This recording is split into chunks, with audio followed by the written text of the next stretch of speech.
इसलिए हम तीसरे टर्म और तीसरे टर्म के साथ साथ चौथे टर्म की भी बात करने के लिए आए।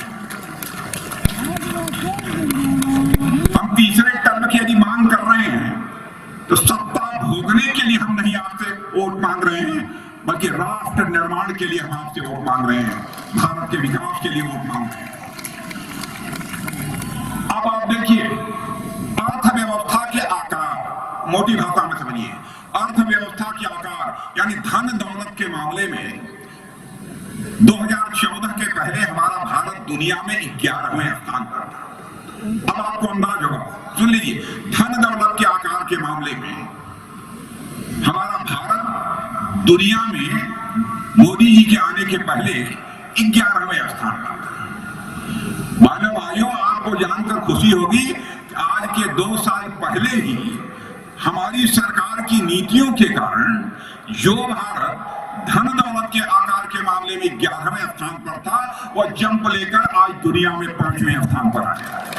ये मैं नहीं, दुनिया के बहुत बड़े विशेषज्ञ और दुनिया की वित्तीय फर्म्स अब यह कहने लगी हैं कि ऐसे ही भारत आगे बढ़ता रहा तो 2027 यानी आज के 2.5-3 साल के बाद यह भारत धन दौलत के मामले में दुनिया के टॉप 3 कंट्री में आकर खड़ा हो जाएगा, दुनिया के 3 देशों की कतार में आकर खड़ा हो जाएगा। यह है भारत इतनी तेजी के साथ आगे बढ़ रहा है।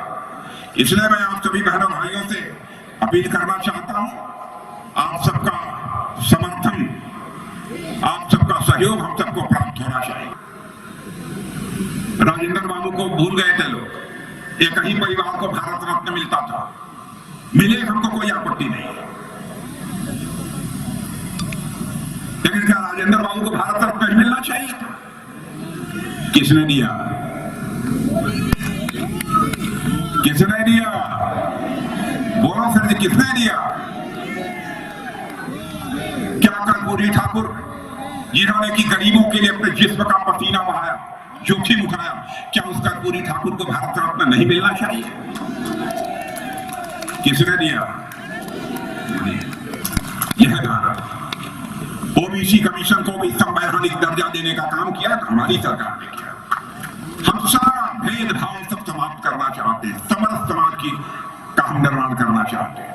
यह है हमारा संकल्प, और आप सबका यदि ऐसे ही आशीर्वाद प्राप्त होता रहा तो मैं दावे के साथ कह सकता हूं 100 वर्ष समाप्त होने के कुछ वर्षों के बाद, लोग तो 2070 कहते हैं, लेकिन हमारे मोदी जी का प्रयास है कि 2047 यानी आजादी के 100 वर्ष पूरे होते होते भारत दुनिया का एक सबसे ताकतवर देश बन जाए। और मैं एक चीज बतला दूं, रक्षा मंत्री होने के नाते पहले जो है ये तो गोले, मिसाइल, एमिनेशन, बारूद हम लोग दुनिया के दूसरे देशों से लेते थे। मोदी ने कहा कि राजनाथ जी बहुत हो गया, कब तक हम दुनिया के दूसरे देशों से लेते रहेंगे, भारत को रक्षा के मामलों में आत्मनिर्भर होना चाहिए। मैंने कहा मोदी जी बात पक्की, कहा कि तो गोले, सारे प्लेटफॉर्म्स, टैंक भारत की धरती पर बनने चाहिए, भारतवासियों के हाथों से बनने चाहिए। हजारों चीजों पर हम लोगों ने प्रतिबंध लगा दिया, हजारों चीजों पर मैंने लिस्ट जारी कर दी, प्रतिबंध लगा दिया, चाहे जो कुछ भी हो जाए हम दुनिया के दूसरे देश से नहीं खरीदेंगे, हम इसे भारत की धरती पर बनाएंगे, भारतीयों के हाथों।